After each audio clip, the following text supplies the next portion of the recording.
ሰላም እንዴት ናችሁ? ውድ የማን ዩናይትድ ኢትዮ ፋንስ ተከታታዮች በያላችሁበት ሰላማችሁ ይብዛ። በርካታ ስፖርታዊ መረጃዎችን ወደ እናንተ ይዘን ቀረብን። እስከ ፕሮግራማችን መጠናቂያ ድረስ አብራችሁን ቆዩ። አማድ ዲያሎ በዚህ ውድድር ዓመት በተደረጉ የመጀመሪያ ጨዋታዎች በግቦች ላይ ቀጥተኛ ተሳትፎ ለማድረግ ተቸግሮ እንደነበር አስተውለነዋል። ተጫዋቹ በዚህ የውድድር ዓመት ጅማሩ ላይ ሜዳ ውስጥ ባሳለፋቸው 667 ደቂቃዎች ምንም አይነት ግብ ማስቆጠር ያልቻለ ሲሆን አሲስት ማስመዝገብ ሳይችል ቀርቶ ነበር። ሆኖም ተጫዋቹ ከዛ በኋላ ባለፉት 467 ደቂቃዎች በ5 ግቦች ላይ ቀጥተኛ ተሳትፎ ማድረግ ችሏል። ተጫዋቹ ያለውን አቅም ሁላችንም እናውቃለን እና ከዚህ በላይም አቅሙን አውጥቶ እንደሚጫወት ጥርጥር የሌለው ነገር ነው። ማንቸስተር ዩናይትድ የ18 ዓመቱን የኦሎምፒያኮስ አማካኝ ክሪስቶስ ሙስቲካስ ላይ አይኑን መጣሉ ተገልጿል። ተጫዋቹ ከማንቸስተር ዩናይትድ በተጨማሪ በበርካታ ታላላቅ የአውሮፓ ክለቦች ክትትል እየተደረገበት እንደሚገኝም ተገልጿል። ግሪካዊ ተጫዋች በሀገሩ ክለብ ኦሎምፒያኮስ ጥሩ ጊዜ እያሳለፈ ይገኛል። ተጫዋቹ በቀጣይ ትልቅ ፈተናን መጋፈጥ እንደሚፈልግ ሲገለጽ፣ ወደ ፕሪሚየር ሊግ በማምራትም ለትልቅ ክለብ የመጫወት ህልም እንዳለውም ተጠቁመዋል። ዩናይትድ እንግዲህ በርካታ ተጫዋቾችን እየተመለከተ ይገኛል። ከነዛም ውስጥ የተጫዋች አንዱ እንደሆነ እየተገለጸ ይገኛል። የማንቸስተር ዩናይትድ ሰዎች ራዴክ ቪቴክ በብሪስቶል ባለው የእስካሁን የውሰቱ ቆይታ ደስተኞች እንደሆኑ ተነግሯል። የዩናይትድ ሰዎች በውስጥ ባደረጓቸው ውይይቶች ላይ ቪቴክ ቀጣይ ሲዝን ከሰንላመስ ጋር እንዲፎካከር እቅድ ይዘዋል ተብሏል። በሻምፒዮንሺፕ እና በፕሪሚየር ሊግ ላይ ብዙ ክለቦች በቪቴክ ላይ ፍላጎት ያሳዩ ቢሆንም ይህንን እድል ካገኘ ግብ ጠባቂው በዩናይትድ ለመቆየት ፍላጎት አለው ተብሏል። የአውስትራሊያ ብሔራዊ ቡድን ዋና አሰልጣኝ ቶኒ ፖፖቪች የማንቸስተር ዩናይትድ አካዳሚ ተጫዋች ጄምስ ኦቬሪን ወደ ዋናው ቡድን ስለመጠራቱ እንዲህ ሲሉ ተናግረዋል። እኛ ከማንቸስተር ዩናይትድ ጋር ጥሩ ግንኙነት አለን። በአካዳሚው በልምምድ ወቅት ምን ያህል አቅም አውጥቶ እንደሚሰራ እናውቃለን። ምን ያህል አቅም እንዳለውና ከመጀመሪያው ቡድን ጋር ምን ያህል እንደሚሰራ እናውቃለን። እሱ ከ18 ዓመት በታችና ከ21 ዓመት በታች ቡድን ጋር የመጫወት ጊዜ እያገኘ ነው ሲሉም ተናግረዋል። ማንቸስተር ዩናይትድ በክረምቱ የዝውውር መስኮት ለማስፈረም ሞክሮ ያልተሳካለትን ካርሎስ ባሌባ ሁኔታ አሁንም እየተከታተለ ይገኛል ተብሏል። ማንቸስተር ዩናይትድ በቀጣዩ ክረምት ማለትም በ2026 ካሜሩናዊውን አማካይ ለማስፈረም ለብራይተን ጥያቄ ያቀርባል ተብሎ ይጠበቃል። ተጫዋቹ በበኩሉ አሁን ላይ ማንቸስተር ዩናይትድ ለመቀላቀል ያለው ፍላጎት ከየትኛውም ጊዜ በላይ እጅጉኑ ከፍተኛ እንደሆነ ተጠቁሟል። በሌላ ዜና እንግሊዛዊው አማካኝ ኮቢ ሜኖ በመጪው የጥር የዝውውር መስኮት ከማንቸስተር ዩናይትድ ጋር መለያየት እንደሚፈልግ የተገለጸ ይገኛል። በዚህም መሰረት ተጫዋቹ የሴሪያውን ክለብ ናፖሊ በውሰት ውል ለመቀላቀል ፍላጎት ማሳየቱም ተመላክቷል። ተጫዋቹ ሆነ ዩናይትድ የሜኖ ዝውውር ቋሚ እንዲሆን እንደማይፈልግም ተጠቁሟል። ይህንን ፋብሪዚዮ ሮማኖ ነው ሁለቱንም መረጃ ያጋራው። ካርሎ አንቸሎቲ እንግዲህ የብራዚል ብሔራዊ ቡድን አሰልጣኝ እንዲህ ሲሉ ተናግሯል። ካዝሚሮ ለቡድን ሚዛናዊነት እጅግ በጣም አስፈላጊ ተጫዋች ነው። እሱ በታክቲክ መረዳትም ደረጃ በጣም ብልህ ተጫዋች ነው። እሱ ትልቅ የመሪነት ብቃቱንም እያሳየ ነውና ለእኛ እጅግ ጠቃሚ ተጫዋች ነው ሲሉ ተናግረዋል። ኮሎምቢያዊው የክሪስታል ፓላስ ተጫዋች ዳንኤል ሙኒዝ ማንቸስተር ዩናይትድ በዓለም ላይ ካሉ ታላላቅ ቡድኖች ውስጥ አንዱ እንደሆነ ተናገረ። እንደ ፔዤ፣ ባርሴሎና፣ ማን ዩናይትድ ውስጥ ያሉ ቡድኖች መጫወት ትልቅ ነገር ነው ያለው ሙኒዝ ለቡድኖቹ ታላቅ አክብሮት እንዳለው በጋዜጣዊ መግለጫ ወቅት ተናግሯል።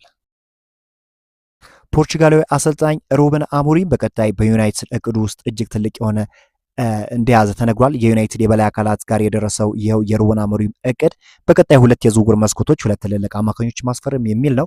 ሩበን በተለይም በዚህ ክረምት ኩኛን ኢምቦሙን ለማስፈረም ያወጡትን እቅድ አመርቂ ስኬት ካስመዘገበ በኋላ በሊጉ ላይ ልምድ ያላቸውን 2 አማካኞች መምረጣቸው ተሰምቷል።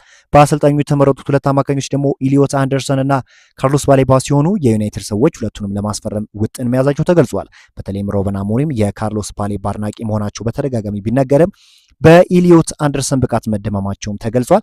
አንደርሰን በመጪው ክረምት ከ100 ሚሊዮን ፓውንድ ባነሰ ዋጋ ይገኛል ተብሎ የሚጠበቅ ሲሆን እነ ዊልኮክስ ሁለቱንም አማካኞች በኩኛና ኢምቦሞ ላይ ባደረጉት መልኩ ከ200 ሚሊዮን ፓውንድ ባነሰ ዋጋ ለማስፈረም ውጥን መያዛቸው ነው እየተገለጸ የሚገኘው። ዩናይትድ በተለይም በመሃል ስፍራ ያለበትን ችግር ለረጅም ጊዜ የመፍታት ሀሳብ እንዳለው ሁለቱም ደግሞ በፕሪሚየር ሊጉ እያሳዩት ካለው አቋም አንጻር ቢያስፈርሟቸው ዩናይትድን አሁን ያለበትን የመሃል ክፍተት ይፈቱታል ተብሎም ይጠበቃል። የማንቸስተር ዩናይትድ የሕክምና ቡድን ቤንያሚን ሼሽኮ በስፐርሱ ጨዋታ ላይ ምንም አይነት የከፋ ጉዳት እንዳላጋጠመው አረጋግጧል።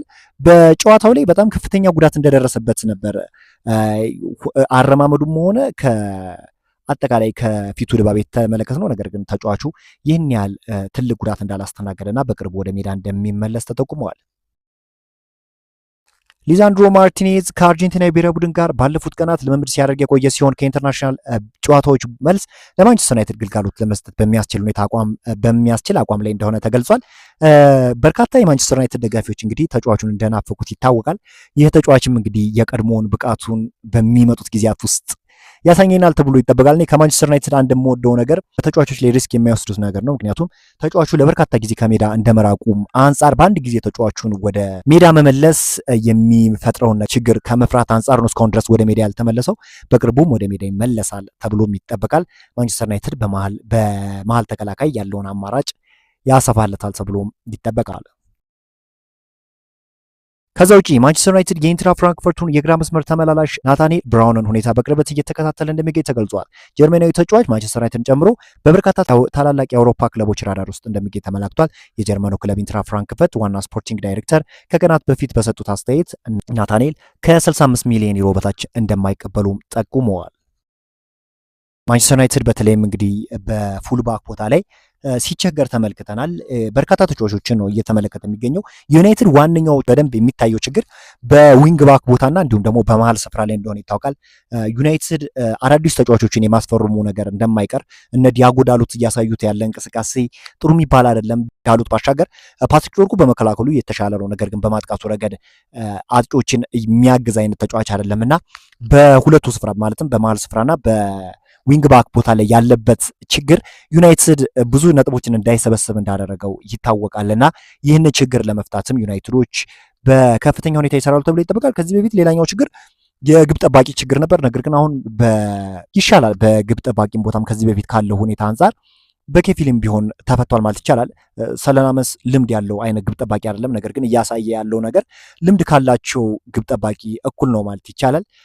አሁን የሰለናመስ መኖር ማንቸስተር ዩናይትድ በግብ ጠባቂ ቦታ አዲስ ግብ ጠባቂ ላይ ያስፈርም ይችላል። ነገር ግን ዩናይትዶች በዋነኝነት አሁን የሚሰሩት በመሃል ስፍራና በዊንግ ባክ ስፍራ ላይ ያለውን ፕሮብሌም በሚገባ መፍታት ነውና አሁን መጠበቅ ያለባችሁ በመሃልና በዊንግ ባክ ቦታ ላይ አዳዲስ ተጫዋቾች ዩናይትድን ይቀላቀላል ብላችሁ ነው። እናንተስ የትኛው የመሃል ስፍራ ተጫዋች ወደ ዩናይትድ ቢቀላቀል አሁን ያለበትን ችግር ይፈታል ብላችሁ ታስባላችሁ? ኮመንት ሴክሽን ላይ አስቀምጡልኝ። በአዳዲስ ስፖርታዊ መረጃዎች እስክንገናኝ ድረስ መልካም ተመኘው።